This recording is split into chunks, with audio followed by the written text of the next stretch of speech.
Linjat e përpunimit rritin çmimin e mollës industriale. Ndërtimi i një linje të përpunimit ka rritur çmimin e mollës industriale. Nëse deri para një viti, 1 kilogram mollë industriale shitej nga 3 deri 5 lek, çmimi shkon nga 12 deri 20 lek. I njëjti çmim këtë vit është edhe për mollën industriale që eksportohet.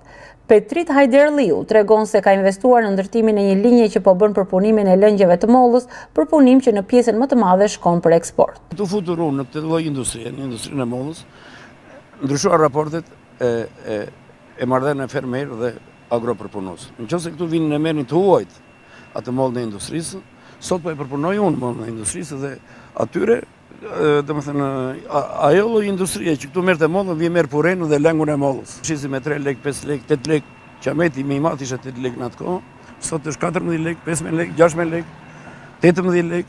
Domethënë vazhdon, kështu që vere që janë të kënaqur ata, jemi të kënaqur dhe neve.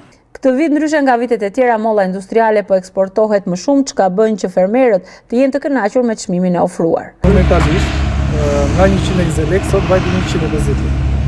Molla dhe ikën një pjesë ikën për një Korçë, një pjesë, merrem dhe marrim edhe disa kolekte mi, kurse pjesa të qeshme rita ikën për Bulgari.